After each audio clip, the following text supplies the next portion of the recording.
Abra sua Bíblia no texto lá de Josué, capítulo 7, versículo 11.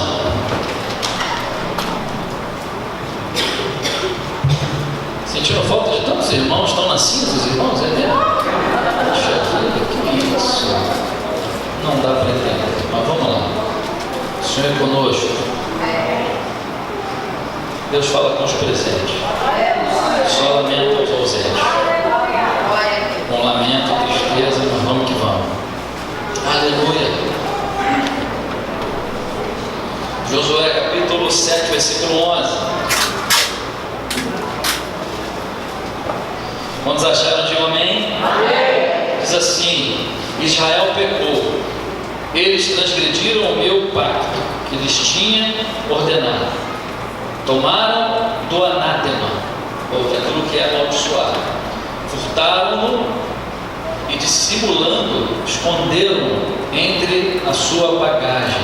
Só ler esse texto. Esse é o texto que fala da capa, né, de Acã, capa babilônica, que esse rapaz roubou, guardou, tendo uma palavra de Deus, para que nada fosse pego, nada fosse guardado, e todo tesouro que fosse pego por despojo seria reservado para o templo do Senhor, a casa do Senhor, naquele tempo, o tabernáculo. Seria como oferta ao Senhor. E aqui a gente está falando de pecado. O título da mensagem de hoje eu queria falar sobre aquilo que é obstáculo, aquilo que obstrui, aquilo que é um empecilho ao avivamento, à obra de Deus na nossa vida, tá? E eu estou falando sobre o pecado, aquilo que é o principal obstáculo, a principal barreira para o agir de Deus na nossa vida, para um livramento de Deus na nossa vida. Se você for ler mais esse texto aqui, esse texto é impressionante. Olha só, acompanha comigo. Josué, vai um pouquinho mais acima.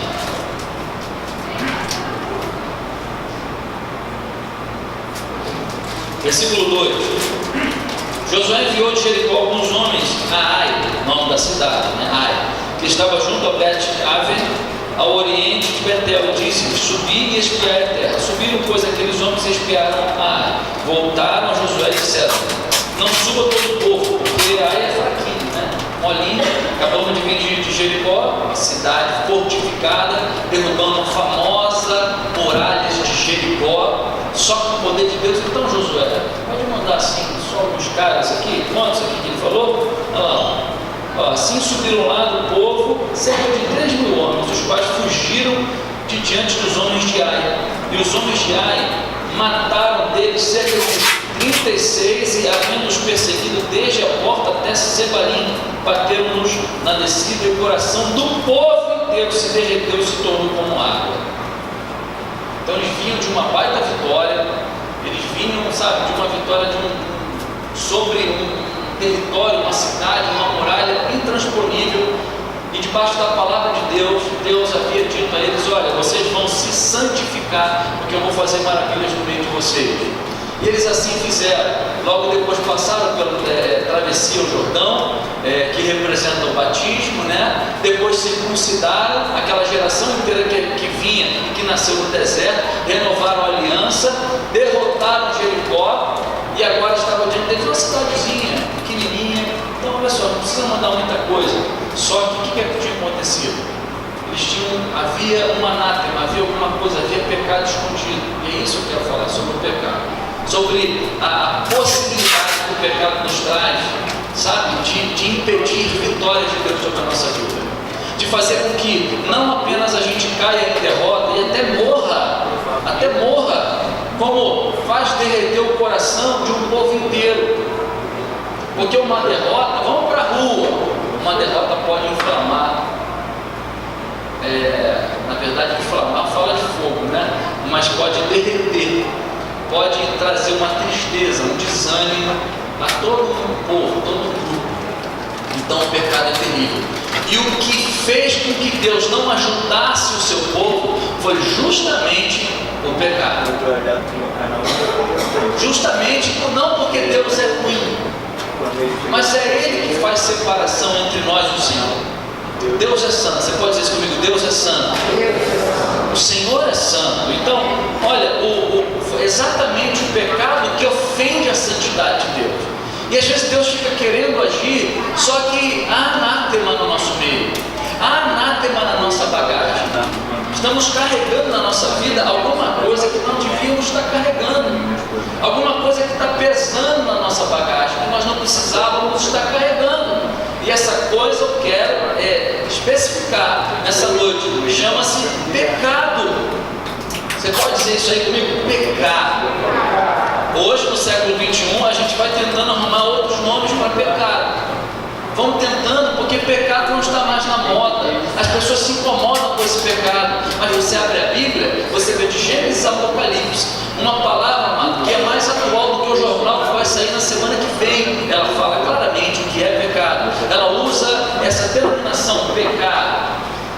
Ela trabalha explicando o que é pecado, vai demonstrando como o pecado afetou a nossa vida e continua afetando. Mas eu não quero dar uma aula de amartiologia aqui, não. Eu quero falar rapidamente, objetivamente, de uma maneira mais prática sobre isso. Então, olha só, pecado em qualquer sentido fere a santidade de Deus. Em qualquer sentido, ou seja, um pecado pensado, planejado ou até mesmo praticado, ofende esse atributo, a santidade do Senhor. É incompatível, incomoda a natureza de Deus. Deus não é pecador, não há pecado, não há iniquidade em Deus, não há impureza em Deus. Qual é, quando Deus separou o povo, nos separou, qual é e sempre foi o objetivo do Senhor? Abra sua Bíblia em Êxodo, capítulo 19, só para a gente ter um entendimento da santidade do Senhor. Êxodo 19, versículo 6.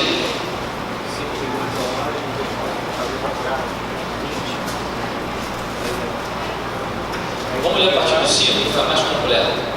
Gostaria que todos vocês lessem a palavra. Ligassem o celular para ler a Bíblia, amém? Não WhatsApp, não. Mas a palavra aí. Importante você ler. Agora, versículo 5. Agora, pois, se atentamente ouvirdes a minha voz.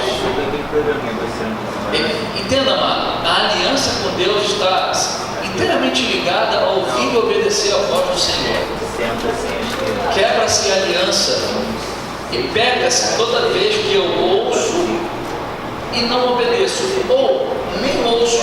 E o fato de eu não ouvir, naturalmente eu vou pecar, porque eu não sei o que é, não me isenta a Deus, eu não sabia. Porque na medida em que eu pecar contra a lei do Senhor, contra a sua natureza santa, aquilo por si só já vai ofender a natureza de Deus. Você está me entendendo? Amém, irmão? Já vai ofender. Se vocês pararem para lembrar, quantos aqui viram os 10 mandamentos na Record? Quem viu? Quem viu? Levanta a mão. Pode. Não é pecado não, irmão. Quem já leu sobre os 10 mandamentos? Quem já leu sobre o Horebe na Bíblia? Quem já leu? Monte Horebe. Você lembra que durante 40 dias Moisés estava lá recebendo instruções de Deus no Monte Sinai, né? E no deserto do Sinai. E enquanto isso, o povo, olha, está demorando. Vamos fazer o seguinte, vamos fazer aqui um boi, vamos fazer um Deus para nós adorarmos. E dizer, olha Israel, esse é o vosso Deus que nos tirou da terra do Egito. E aquele povo assim estava em pecado. Você percebe que lá no monte, Deus já estava falando para Moisés, o povo pecou. Só que o povo ainda não tinha ouvido o mandamento: não farás para ti imagem alguma de escultura. Nessa hora no monte, quando Deus estava dando a Moisés, e o povo por ignorância já estava desobedecendo uma lei. E o povo não deixou de ser punido, não porque Deus é ruim, mas porque aquilo já estava ofendendo a santidade daquele Deus que era Deus de Israel. Você me entende? Diga amém, amado. Então, Deus, eu não entendo, eu não conheço. Não livra você de Deus estar chateado com você. Não nos livra de a santidade de Deus se ofender com a nossa impureza, com a a nossa rebeldia, a nossa iniquidade, que são incompatíveis. A gente fica achando sempre, essa é a realidade, mas Deus vai entender. Não é uma questão de Deus entender, é uma questão de natureza, é uma questão de incompatibilidade. Deus entende, mas a sua santidade aciona o juízo, e o juízo aciona a sua ira começa a ser instalada sobre nós. É bem verdade que a sua misericórdia também é acionada, o seu amor começa a agir, mas a gente fica numa situação debaixo de uma misericórdia, e nem sempre nós experimentamos ela em tempo hábil. Você está me entendendo, amado? Às vezes o pecado vai nos matar antes de experimentar ela. Às vezes Deus está falando com a gente não está querendo ouvir. Deus está nos alertando. Deus está dizendo: há pecado no meio do povo, como diz aqui o texto. Josué, há pecado, há anátema, há coisa escondida. E a pessoa está lá ouvindo. E às vezes a pessoa não quer mudar, não quer abandonar o pecado. O que acontece, irmão? A vida da pessoa começa a andar para trás. Não é verdade? Sim ou não? Quem já teve essa experiência aí?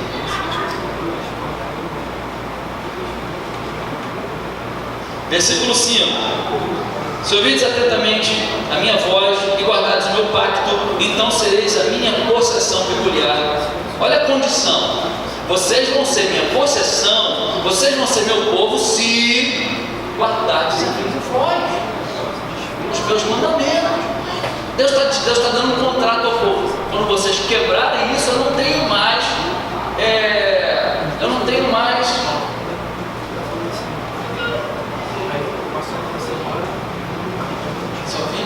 obrigação, assim, direito, né? Obrigação de guardar vocês. Um pacto, um casamento. Enquanto vocês ouvem, enquanto vocês guardam, enquanto vocês atendam, eu guardo vocês. Agora, quando vocês deliberadamente começam a desprezar a minha voz, eu também tenho direito de quebrar o pacto. Então passamos a ter uma relação divorciada, separada, de um Deus que nos ama e nos quer, mas nós somos aquela esposa de Deus, como povo, que não quer ouvir a sua voz, e a relação fica quebrada por uma questão de incompatibilidade. Tem muita gente fazendo campanha para ter as bênçãos, amados, mas enquanto houver pecado, as bênçãos não vêm, e essas bênçãos podem encobrir um mal maior, e a bênção passa a não ser bênção, mesmo bênção considerada sendo por nós. Ganhar um carro, ganhar um casamento, ganhar uma porta de emprego pode encobrir algum problema em mim, porque eu começo a achar que Deus está me aprovando. Eu menti na entrevista de emprego e a porta se abriu, Deus me abençoou, Deus é comigo, e Deus não está abençoando nada. Então é fácil a gente ser enganado pela bênção, aspas, bênção, porque se ela, sendo bênção, não tem capacidade de trabalhar questões do nosso coração, na nossa vida, ela passa a ser maldição, ainda que sendo bênção de Deus na nossa vida. Você me entende isso? Diga amém, amado. Essa mania que a gente tem de fazer as coisas do nosso jeito, da nossa forma, no nosso tempo, na nossa ansiedade, a gente vai quebrando um monte de voz de Deus, um monte de coisa. Então vocês vão ser minha possessão peculiar, lê comigo, dentre todos os povos, porque minha é toda a terra. Agora o versículo 6: e vós sereis para mim o quê? Um reino sacerdotal e nação santa. A ideia de Deus, o objetivo de Deus é que o seu povo seja um povo como Ele. Deus é santo e quer um povo santo. Um reino sacerdotal, ou seja, um reino de sacerdote. Ele não queria um sacerdote, ele queria todos os seus filhos como sacerdote. O que é um sacerdote? É alguém separado para Deus. O que é um sacerdote? É alguém que tem com Deus capacidade de interceder diante de Deus e diante do povo. Isso não é uma função do padre, do pastor. No coração de Deus é para todo mundo ser assim, santo de Deus. Amém? Você conhece o irmão que está do seu lado? Então diga o nome dele, diga assim: Santo Fulano, Santa Daniela. Esse é o coração de Deus.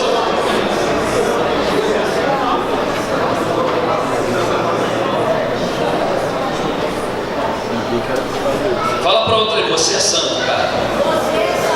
Você é santo, não adianta correr disso não. Não, eu sou pecador, vai fazer na cama para cair. Sabe como a pessoa vai fazer na cama? Porque a gente é pecador, né? Não. A revelação que nós temos em Cristo Jesus não é para partir do pecado para a santidade. Já trabalhamos com a santidade, porque Ele nos tornou santo. Não é mérito nosso, é o mérito de Jesus. Então eu sou um santo, vencendo o pecado todos os dias. Amém? Glória a Deus. Aleluia. Então vai lá em Tito, capítulo 2. Tito, tem um pouquinho de Bíblia aí. Tito, capítulo 2. Vou correr um pouquinho, tá? 2,14. Parte A do versículo. Não, todo o versículo. Versículo 14: que se deu a si mesmo por nós, para nos remir de toda iniquidade e purificar para si um povo todo seu, que expresse a obra de Deus na terra. Amém, queridos? Então veja, no Antigo Testamento, olha, Deus revela: quero um povo, reino, sacerdote, uma nação santa. Novo Testamento, nova aliança, nada mudou. Na verdade, está muito mais profundo do que no Antigo Testamento. Agora não é Ele quer mais, Ele só quer. Agora de fato somos esse povo. Glória a Deus. O diabo procura incentivar os homens a pecar contra Deus e contra a sua obra. Ele leva-os assim. Efésios 5,11 diz assim: obras infrutuosas das trevas. O diabo, justamente aquele que inaugurou o pecado. O pecado não começou com Adão, o pecado começou com o diabo. Foi o diabo o primeiro a pecar. E um ser como era o diabo, um ser celestial, um anjo chamado Estrela da Manhã, Estrela da Alva, esse anjo, querubim da guarda ungido, cheio de dons de Deus, todo equipado por Deus, se esse cara, se esse ser, se esse sujeito pecou quando não havia pecado, ele tendo essa capacidade celestial que Deus colocou na vida dele, imagina nós. Ele trouxe essa condição pecaminosa de natureza para o homem quando não tinha pecado. Quem pecou? A mulher. A mulher ouviu a sugestão da serpente. O pecado entrou na humanidade. E o homem ouve a sugestão da mulher e peca junto. A humanidade passa a estar em estado de pecado. E aí por isso a gente entende por quê e o que Jesus veio fazer na cruz: nos redimir e nos purificar de todo pecado, para Deus fazer de nós um povo santo. Deus nos quer um povo santo, zeloso de boas obras. Aleluia. O que significa pecado? Só uma palavrinha grega aqui mais fácil de entender. Hamartia significa, é derivado de uma raiz que indica errar o alvo. Fala comigo: errar o alvo. Pecado vem de um grego chamado hamartia, que significa errar o alvo ou fracassar, desviar-se do caminho. Que alvo é esse? Qual é o alvo? Pecar é errar o alvo, pecar é fracassar, pecar é desviar-se de um caminho. O alvo é exatamente um padrão. Pecar é não conseguir acompanhar o padrão. O alvo é um padrão, e o padrão é Jesus. É a pessoa de Jesus, é o padrão. Ele é o alvo, ele é o caminho, o seu jeito, o seu pensamento, a sua forma de ser, de pensar, revelada nos evangelhos. É aquele caminho preciso seguir, Ele é o alvo. Agora, quando Jesus diz e eu não ouço, e erro o alvo, eu sou, como disse no começo, culpado, ainda que não sabendo o que Ele disse, ainda não sabendo o que diz a palavra, porque há um padrão estabelecido por Deus. Amém, amados?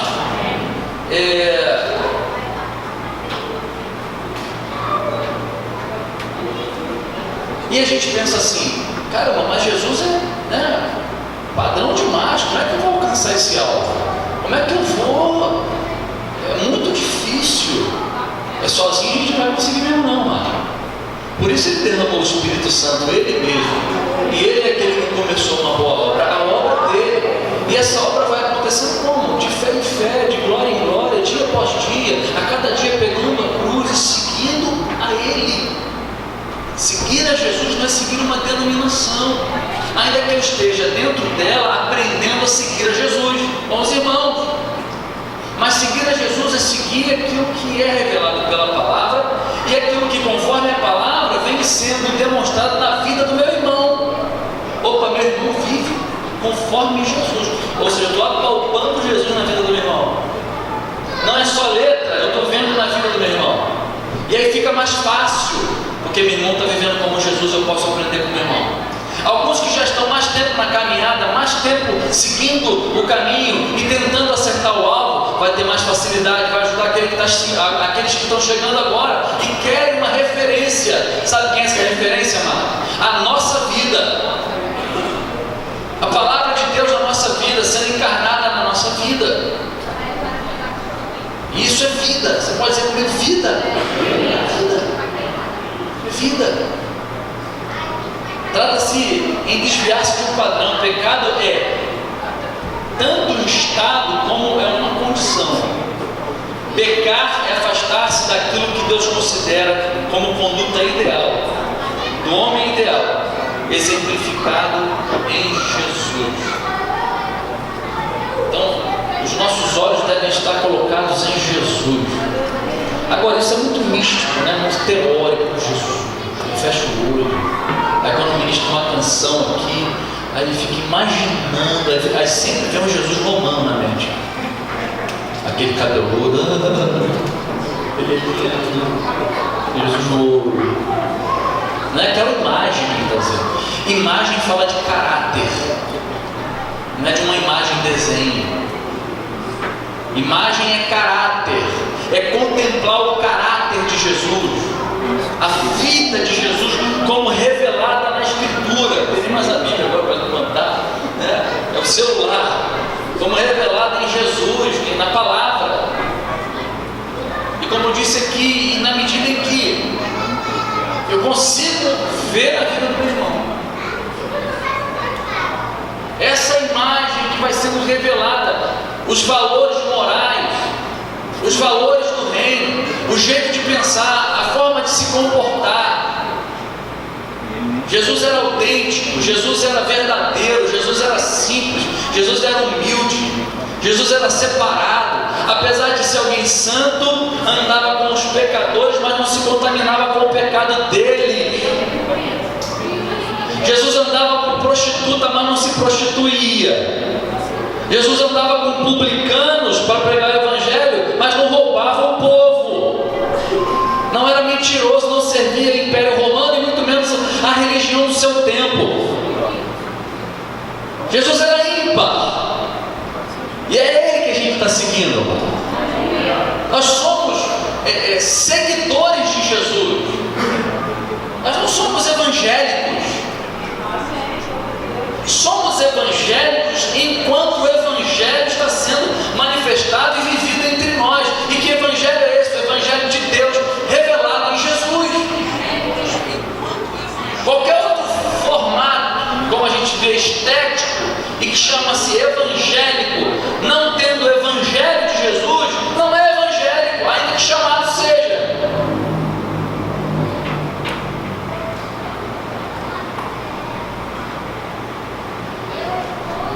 Amém, amado? Amém. Então fica muito atento quanto a isso aí. Aleluia. O pecado é a grande barreira que impede Espírito é o grande obstáculo do avivamento. Agora vamos lá, abra sua Bíblia, Salmo 66, 18. Salmo 66, 18.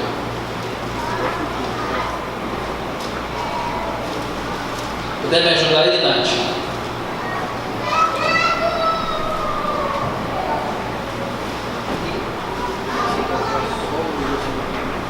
Diz assim o Salmo: se eu atentar à iniquidade no meu coração, o Senhor não me ouvirá. Em outra versão, se eu agasalhar,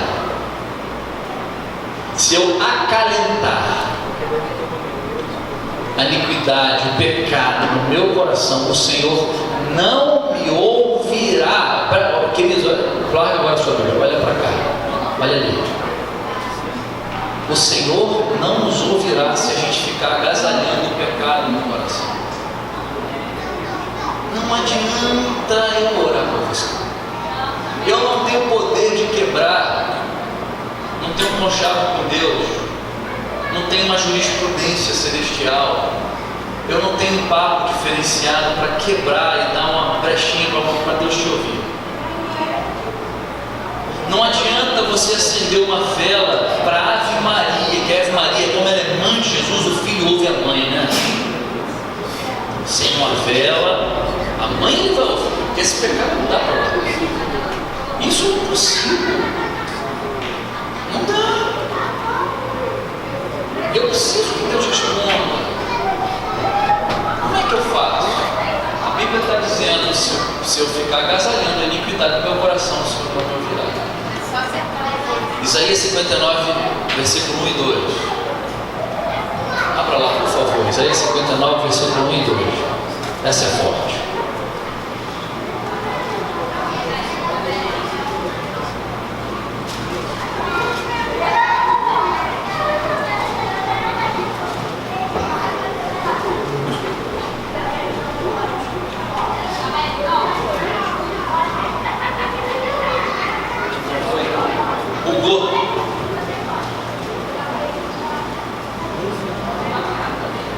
Isaías 59,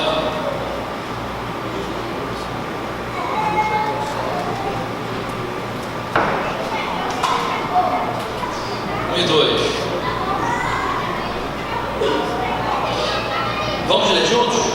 Vamos lá? 1 e 2, hein? Eis que a mão do Senhor não está encolhida para que não possa salvar, nem surdo o seu ouvido para que não possa ouvir. Aleluia!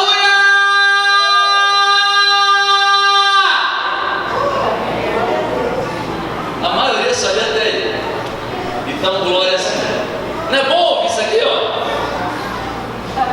Né? Porque a mão do Senhor não está encolhida. A igreja, oh, aleluia! Não é assim que os pregadores fazem? Peteca? É desse jeito. Né? Para que não possa salvar, aleluia, nem surdo o seu ouvido, para que não possa ouvir. Deus está ouvindo você nessa noite.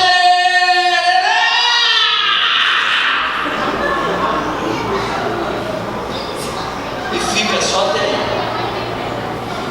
para ficar bem na fita contigo, para vender DVD,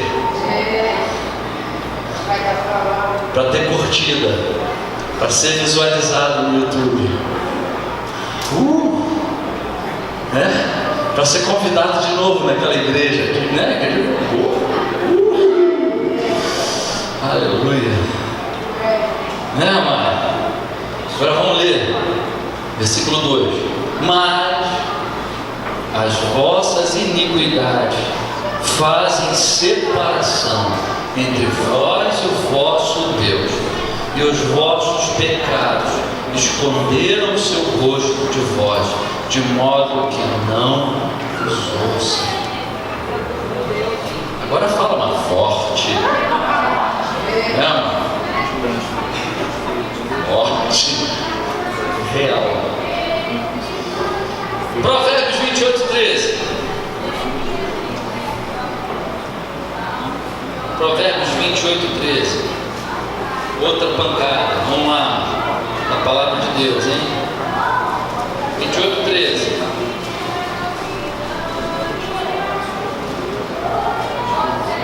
Essa já é o contrário, vamos fazer a quebra-gelo ao contrário. Vamos lá? Quantos acharam? Amém? O que encobre as suas transgressões nunca, diga nunca. Fala para ele, nunca prosperará. Fala para ele, pode chorar. Pode ganhar até carro em casa, mas não prosperará. Agora a gente vai dar um aleluia. Mas o que as confessa e deixa alcançará a misericórdia. Confessa, mas só confessei.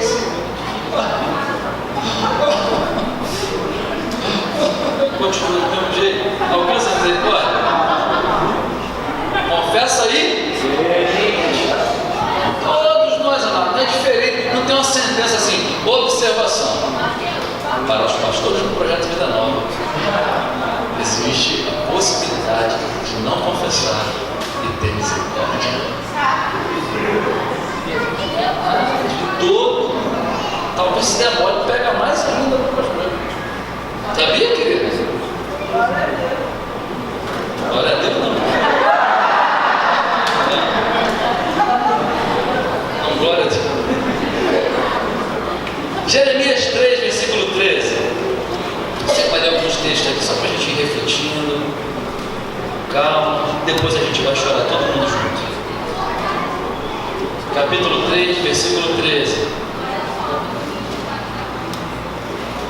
Vamos ler só a parte A do versículo. Vamos achar? Somente reconhece a tua iniquidade, que contra o Senhor teu Deus transgrediste. Todo pecado, toda transgressão é uma ofensa a Deus. Então, fala de confissão. Ou seja, querido, tratemos o pecado como pecado mesmo. Não dá outro nome. É depressão. Eu estava ansioso aí. A gente vai trocando o nome da coisa. Não xinguei. Foi uma palavra torta. A gente vai tentando atenuar a dor e a culpa. Mas nessa noite eu creio, amado, que seja uma noite para a gente tratar pecado como pecado. Amém? Pecado como pecado. Fala pro teu mano aí, essa é a tua noite, campeão. Tratar pecado como pecado. 1 Coríntios capítulo 11. 1 Coríntios. Primeira epístola de Paulo aos Coríntios capítulo 11. Vamos lá, capítulo 11. Versículo 31. Como é que a gente tem que tratar pecado como pecado? Como é que a gente qual é a nossa postura? Versículo 31. Porque se nós nos julgássemos a nós mesmos, não seríamos julgados. Então está dizendo que nós temos que nos julgar. Quando Paulo falando da Santa Ceia, fala o quê? O que Paulo fala quando vai tratar da Santa Ceia? Quem lembra, mano?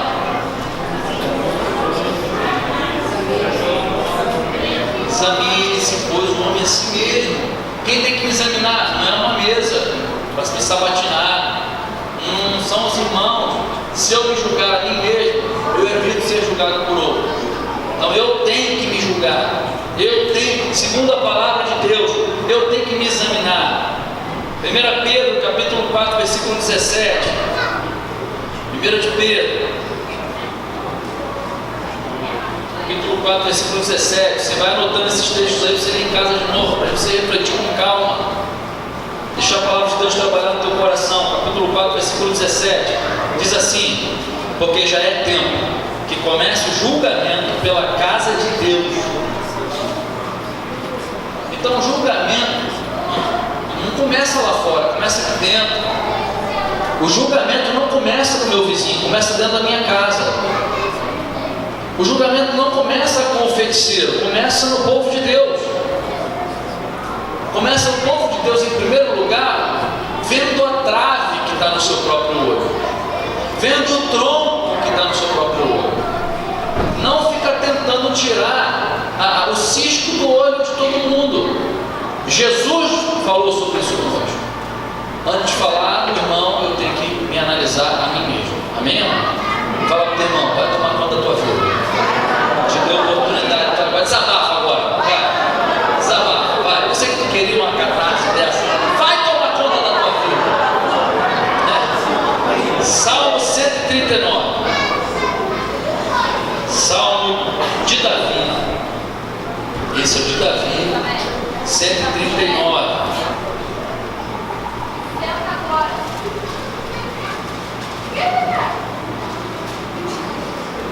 Versículo 23 e 24.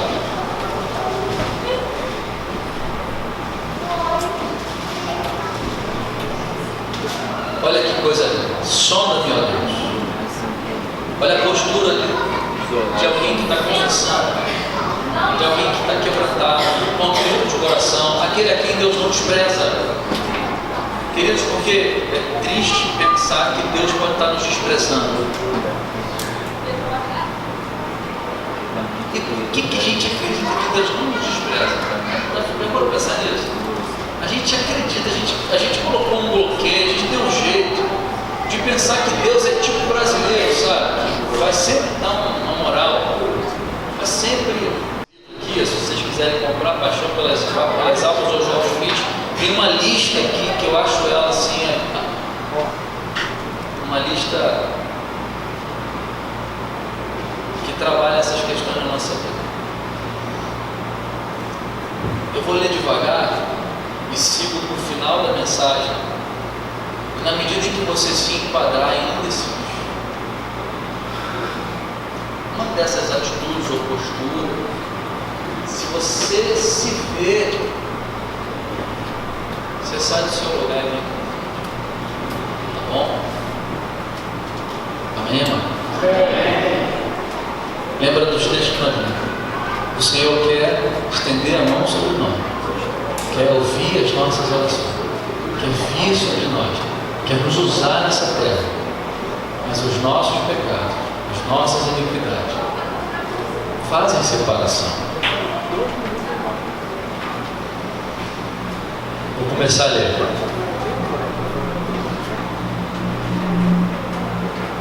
Tenho perdoado a todos. Há em mim alguma malícia, algum despeito ou ódio, violenta inimizade em meu coração? Conservo ressentimentos ou tenho recusado reconciliar com alguém? Perdoo todo mundo. Segundo, fico irado. Em meu peito ferve a cólera. É verdade que ainda perco a paciência. A ira, ocasionalmente, me arrasta por onde ela pretende. Talvez você se encaixe mais de um. Não é vergonha. Há algum resquício de inveja em mim? Quando alguém é preferido e eu desprezado, sinto-me degradado, cheio de respeito. Tenho inveja daqueles que sabem orar, falar ou fazer muitas coisas melhor do que eu. Perco a paciência e fico irritado. As pequeninas coisas me irritam e aborrecem. Ou antes me mantenho sempre gentil, calmo e perturbável em todas as circunstâncias. Outro, sinto-me ofendido com facilidade. Quando os outros deixam de notar minha presença ou passam por mim sem dirigir-me a palavra, fico ofendido. Se a outros é atribuída grande honra, ao passo que eu sou negligenciado, como me sinto? Outro, há algum orgulho em meu coração? Fico soberbo? Dou excessiva importância à minha posição e realização pessoal? Outro, tenho sido desonesto? Meus negócios são francos e estão acima de suspeita. Nosso metro tem 100 centímetros, nosso quilograma tem 1000 gramas. Trabalho 8 horas honestamente, pago um salário honesto a meus empregados?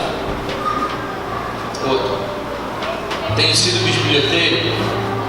Fiz fofoca de meu próximo com alguém? Tenho caluniado o caráter alheio? Ajudei a espalhar histórias falsas sobre outras pessoas e me intrometo nas questões alheias? Critico os outros sem amor? com violência e perversamente? Vivo encontrando faltas nos outros? Sou mundano? Amo o resplendor, a pompa, as modéstias do mundo? Ou roubo a Deus? Tenho roubado o tempo que pertence a Ele? Cultivo uma atitude de amargura contra os outros? Ou tenho furtado? Porventura tenho me apossado às ocultas de pequenas coisas que não me pertencem? Outro, minha vida se caracteriza pela frivolidade, ou seja, minha conduta é inconveniente. Por causa de minhas ações, o mundo me considera um dos seus. Tenho enganado alguém e deixado de fazer restituição? Deixei-me escravizar pelo espírito de Zaqueu antes da conversão? Ou, como Zaqueu convertido, estou devolvendo as coisas pequenas e grandes pertencentes ao trem? Outra coisa, outro pecado. Mostro-me preocupado ou ansioso. Tenho deixado de confiar em Deus quanto às minhas necessidades temporais e espirituais. Vivo pensando nas dificuldades antes mesmo de elas surgirem no horizonte. Outro, tenho sido culpado de pensamentos sensuais. Permito que a minha mente acolha imaginações impuras e limpas. Sou veraz no que digo ou antes exagero as coisas ou as diminuo e assim transmito impressões falsas. Tenho sido mentiroso. Sou culpado do pecado da incredulidade. A despeito de tudo quanto Deus tem feito por mim, continuo recusando minha confiança em sua palavra. Sou dado a murmurações e queixumes. Tenho cometido o pecado de negligência na oração? Oro pelos outros. Quanto tempo dedico à oração? Quantas horas passo diante da televisão? Quantas horas gasto em esporte, divertimentos, lazer e outras atividades?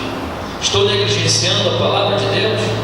Quantos capítulos da Bíblia eu costumo ler diariamente? Estudo a Bíblia, amo, faço das Escrituras fonte do meu suprimento espiritual.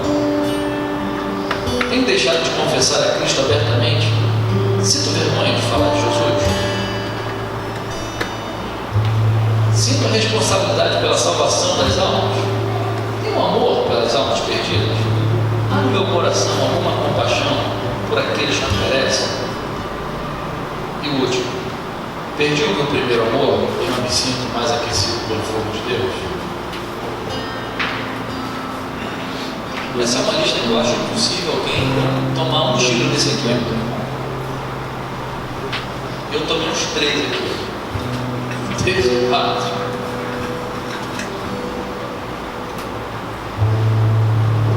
Porque mexe lá no fundo e não mexe só naquilo que julgamos pecado, assim. Porque pecado para a igreja é só assim, coisa ruim, né? Isso aqui trata de pecados do ego. Fico feridinho quando alguém sabe isso é pecado. Me ofendo com qualquer coisa, isso é pecado. Isso atrapalha a agir de Deus a você. Podia estar orando mais, por que eu não estou orando? Quando Deus é tão disponível para mim, por que eu não sou tão para Ele? Isso me dá uma vergonha.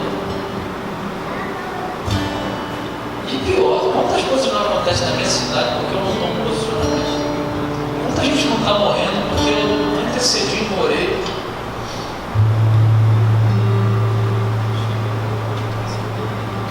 Por que você faz isso? Nós lemos em Provérbios 28:13: aquele que confessa e deixa alcança misericórdia. A grande bênção é que a misericórdia de Deus nos alcança. Agora você não vai esperar eu orar por você, porque eu estou na tua posição.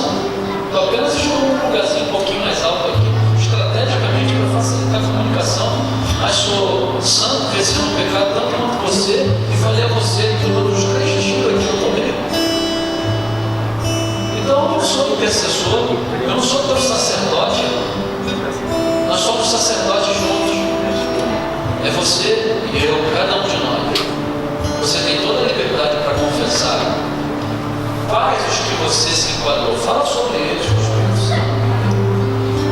Fala sobre eles. Confessa, é isso mesmo, Senhor. Eu sou assim. Eu sou amargurado, eu sou amargurado. Eu tenho uma dificuldade de perdoar. Senhor, eu tenho uma facilidade, a capacidade de ver 3 novelas, mas eu não paro 10 minutos para orar direito. Senhor, eu estou vendo tanta violência ao meu redor, não derramo uma lágrima, eu sou insensível. Me perdoa. Me perdoa.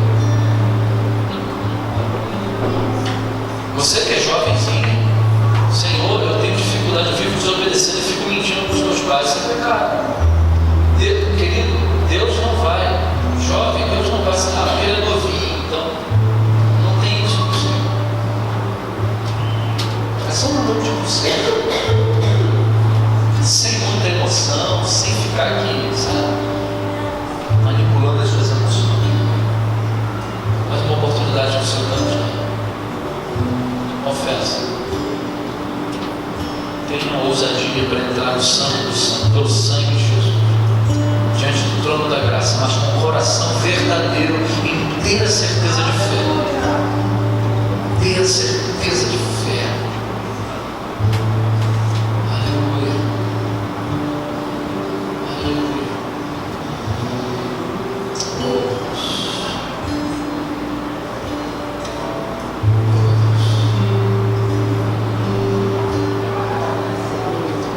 Não vamos deixar o nosso coração ficar ansioso, não. Será que você pode fechar os olhos e viaja com o Espírito Santo aí?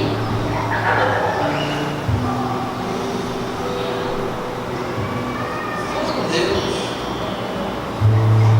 Isso é coisa de crente, isso é coisa da criatura diante do seu Criador. Isso é coisa de quem está vivo. Isso é coisa de quem respira e crê que é um Deus